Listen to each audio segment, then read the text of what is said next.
This is a CBS News special report. A presidential farewell. From CBS News headquarters in New York, here is Dan Rather. And good evening. President Reagan will address the nation from the Oval Office shortly, what is being billed as Ronald Reagan's farewell speech to the American people as he prepares to leave after 8 years in office. Mr. Reagan's address, we're told, is to last about 20 minutes. In recent weeks, Mr. Reagan has made a number of summing up speeches and appearances, what he himself has called the long goodbye. This one tonight, according to White House aides, will be highly personal. Mr. Reagan himself described it today as a conversation with the American people. He is expected to take the opportunity to accentuate the positive and talk up what he sees as his legacy and his place in history. It was in February of 1981 that Ronald Reagan gave his first major Oval Office speech, using charts and other visual aids to make his case for cutting taxes, less government, including deregulation, more defense spending, themes he has repeated ever since and is expected to at least mention again tonight. Incidentally, you may notice Mr. Reagan wearing a bandage on his left hand tonight. That's from the surgery he had Saturday morning to correct a loss of muscle control over his left ring finger. It was basically minor surgery. Now, one more time from the Oval Office, here is President Reagan. My fellow Americans, this is the 34th time I'll speak to you from the Oval Office, and the last. We've been together 8 years now, and soon it'll be time for me to go. But before I do, I wanted to share some thoughts, some of which I've been saving for a long time. It's been the honor of my life to be your president. So many of you have written the past few weeks to say thanks, but I could say as much to you. Nancy and I are grateful for the opportunity you gave us to serve. One of the things about the presidency is that you're always somewhat apart. You spend a lot of time going by too fast in a car someone else is driving and seeing the people through tinted glass, the parents holding up a child and the wave you saw too late and couldn't return. And so many times I wanted to stop and reach out from behind the glass and connect. Well, maybe I can do a little of that tonight. People ask how I feel about leaving, and the fact is, parting is such sweet sorrow. The sweet part is California and the ranch and freedom. The sorrow, the goodbyes, of course, and leaving this beautiful place. You know, down the hall and up the stairs from this office is the part of the White House where the president and his family live. There are a few favorite windows I have up there that I like to stand and look out of early in the morning. The view is over the grounds here to the Washington Monument, and then the Mall, and the Jefferson Memorial.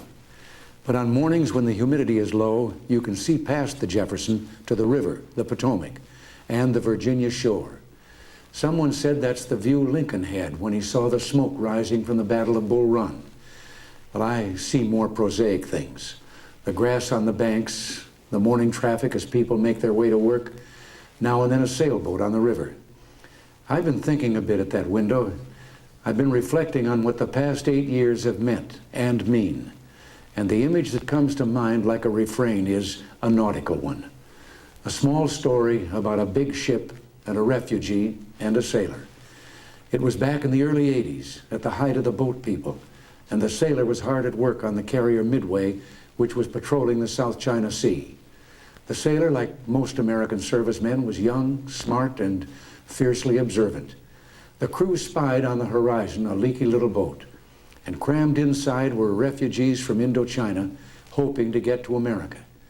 The Midway sent a small launch to bring them to the ship in safety. As the refugees made their way through the choppy seas, one spied the sailor on deck and stood up and called out to him. He yelled, "Hello, American sailor. Hello, freedom man."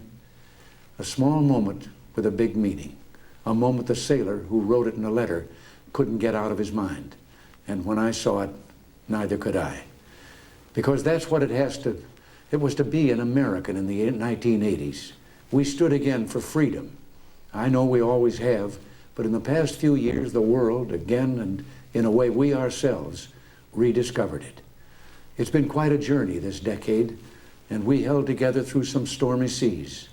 And at the end, together, we're reaching our destination. The fact is, from Grenada to the Washington and Moscow summits, from the recession of '81 to '82, to the expansion that began in late '82 and continues to this day, we've made a difference. The way I see it, there were two great triumphs, two things that I'm proudest of. One is the economic recovery, in which the people of America created and filled 19 million new jobs. The other is the recovery of our morale. America is respected again in the world and looked to for leadership. Something that happened to me a few years ago reflects some of this. It was back in 1981, and I was attending my first big economic summit, which was held that year in Canada.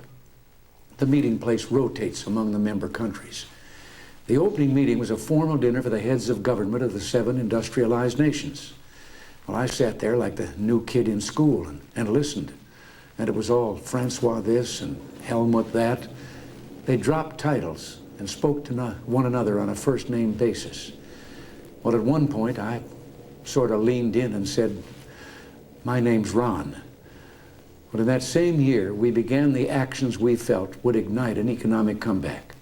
Cut taxes and regulation, started to cut spending, and soon the recovery began. 2 years later, another economic summit with pretty much the same cast. At the big opening meeting, we all got together, and all of a sudden, and just for a moment, I saw that everyone was just sitting there looking at me. And then one of them broke the silence. "Tell us about the American miracle," he said. Well, back in 1980, when I was running for president, it was all so different. Some pundits said our programs would result in catastrophe. Our views on foreign affairs would cause war. Our plans for the economy would cause inflation to soar and bring about economic collapse. I even remember one highly respected economist saying back in 1982 that the engines of economic growth have shut down here, and they're likely to stay that way for years to come. Well, he and the other opinion leaders were wrong. The fact is, what they called radical was really right. What they called dangerous was just desperately needed. And in all of that time, I won a nickname, the Great Communicator. But I never thought it was my style or the words I used that made a difference. It was the content. I wasn't a great communicator, but I communicated great things. And they didn't spring full bloom from my brow. They came from the heart of a great nation, from our experience, our wisdom, and our belief in the principles that have guided us for 2 centuries. They called it the Reagan Revolution. Well, I'll accept that. But for me, it always seemed more like the great rediscovery, a rediscovery of our values and our common sense. Common sense told us that when you put a big tax on something, the people will produce less of it. So we cut the people's tax rates, and the people produced more than ever before. The economy bloomed like a plant that had been cut back and could now grow quicker and stronger. Our economic program brought about the longest peacetime expansion in our history. Real family income up, the poverty rate down, entrepreneurship booming, and an explosion in research and new technology.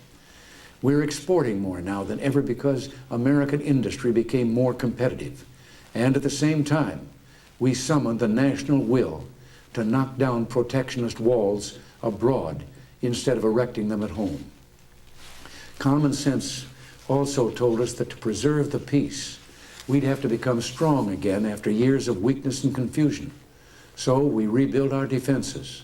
And this new year, we toasted the new peacefulness around the globe. Not only have the superpowers actually begun to reduce their stockpiles of nuclear weapons, and hope for even more progress is bright, but the regional conflicts that rack the globe are also beginning to cease. The Persian Gulf is no longer a war zone. The Soviets are leaving Afghanistan. The Vietnamese are preparing to pull out of Cambodia. And an American-mediated accord will soon send 50,000 Cuban troops home from Angola. The lesson of all this was, of course, that because we're a great nation, our challenges seem complex. It will always be this way. But as long as we remember our first principles and believe in ourselves, the future will always be ours. And something else we learned. Once you begin a great movement, there's no telling where it'll end. We meant to change a nation, and instead, we changed a world. Countries across the globe are turning to free markets and free speech, and turning away from the ideologies of the past.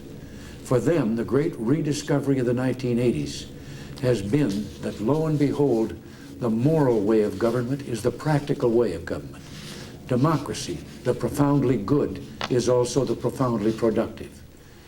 When you've got to the point where you can celebrate the anniversaries of your 39th birthday, you can sit back sometimes, review your life, and see it flowing before you.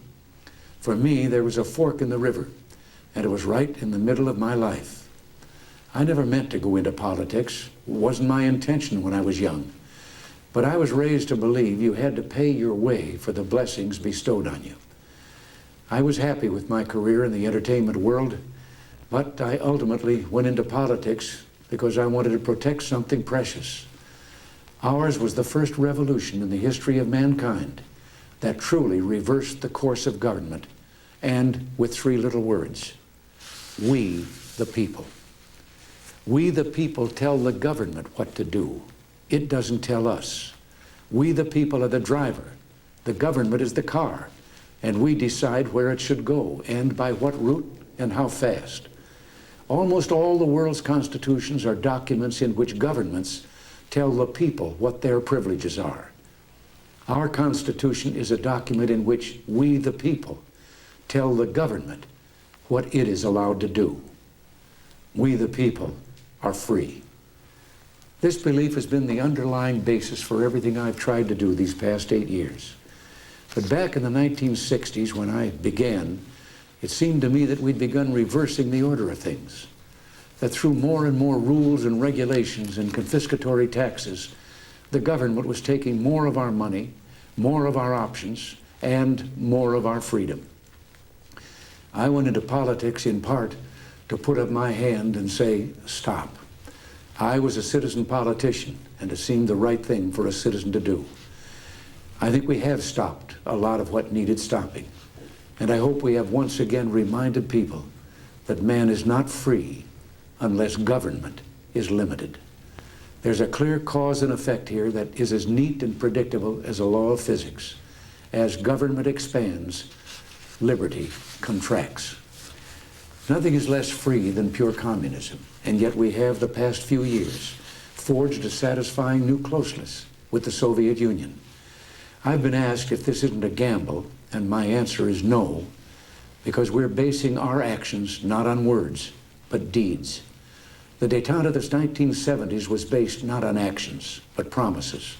They'd promised to treat their own people and the people of the world better, but the Gulag was still the Gulag, and the state was still expansionist, and they still waged proxy wars in Africa, Asia, and Latin America. Well, this time, so far, it's different. President Gorbachev has brought about some internal democratic reforms and begun the withdrawal from Afghanistan.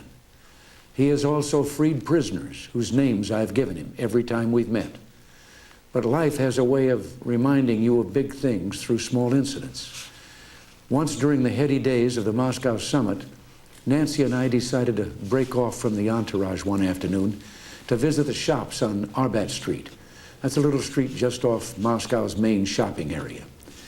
Even though our visit was a surprise, every Russian there immediately recognized us and called out our names and reached for our hands.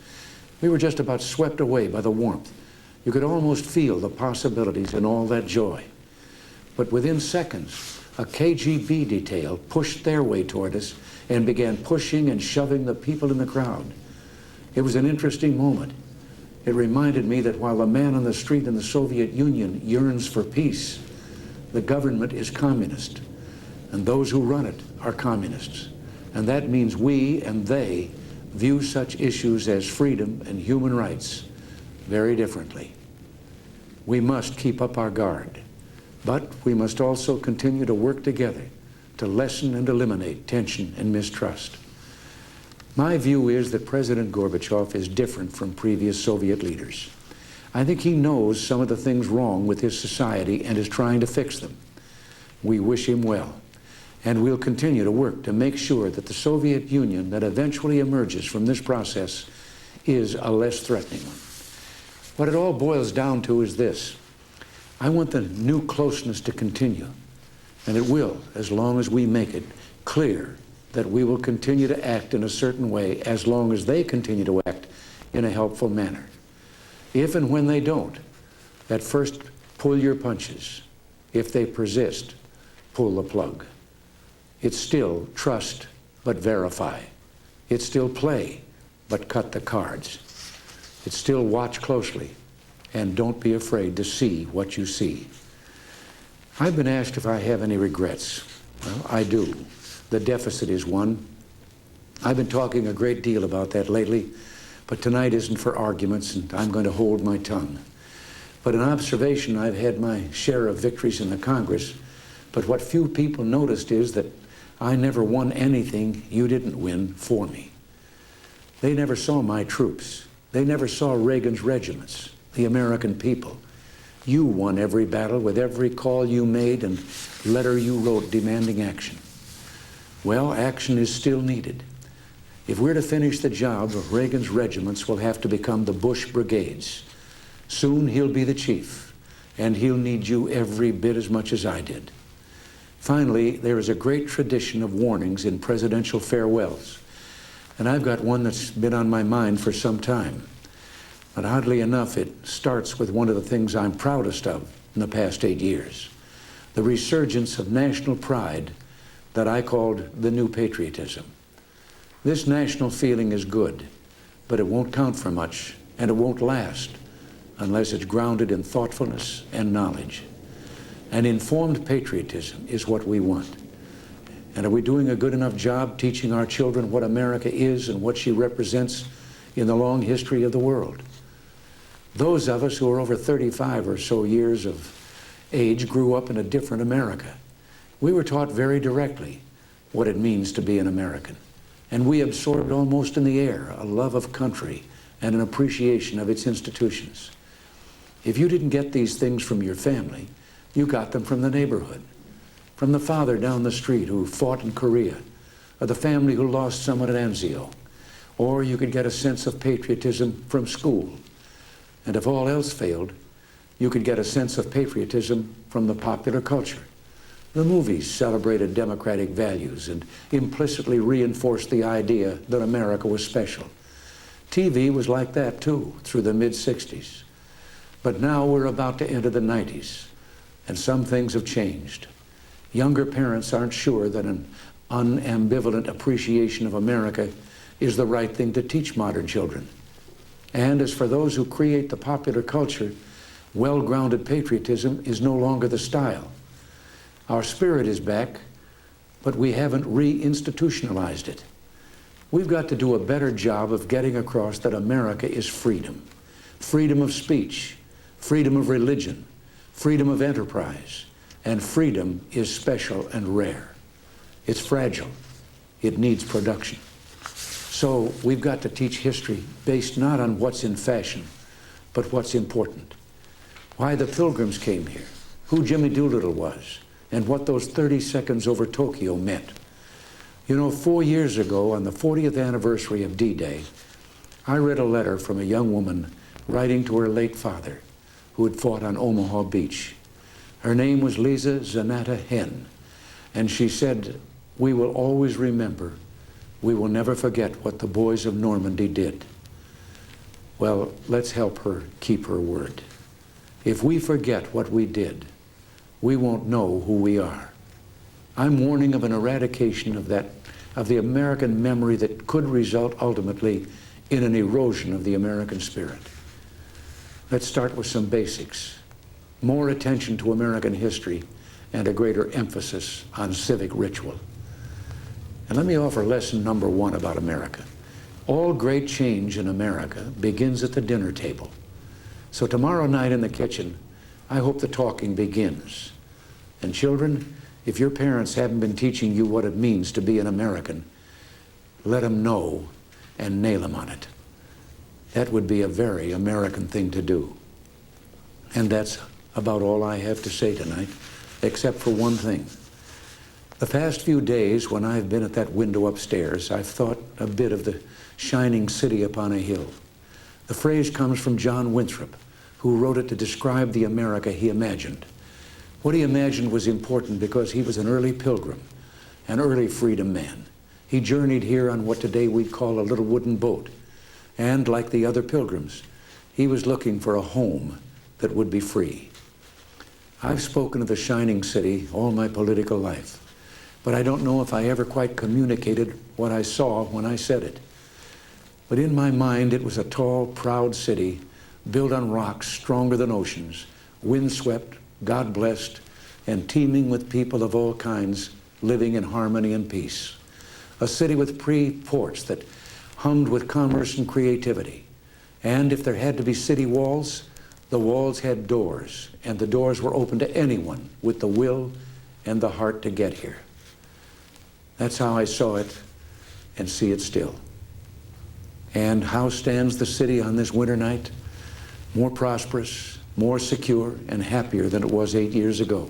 But more than that, after 200 years, 2 centuries, she still stands strong and true on the granite ridge, and her glow is held steady no matter what storm. And she's still a beacon, still a magnet for all who must have freedom, for all the pilgrims from all the lost places who are hurtling through the darkness toward home. We've done our part, and as I walk off into the city streets, a final word to the men and women of the Reagan Revolution, the men and women across America who for 8 years did the work that brought America back. My friends, we did it. We weren't just marking time, we made a difference. We made the city stronger, we made the city freer, and we left her in good hands. All in all, not bad. Not bad at all. And so, goodbye, God bless you, and God bless the United States of America. President Ronald Reagan, speaking from the Oval Office, and what he said would be his final speech to the American people from that Oval Office inside the White House, summing up, as he sees it, his 8 years in office. Quote, a rediscovery of values and our common sense, he called those 8 years. President Reagan also speaking again of what he called the new closeness with the Soviet Union, and talking again of how it's in the best interest of the United States that Mikhail Gorbachev's perestroika and glasnost succeed in the Soviet Union. The President said that from his standpoint, his 2 most important accomplishments during the 8 years, if he had to pick 2, were raising the morale of the country and what he called the economic recovery. He mentioned the deficit, said he wasn't going to talk about it, did not mention the increasing trade deficit. Those are things that he did not talk about tonight. Bill Plant, our White House correspondent, is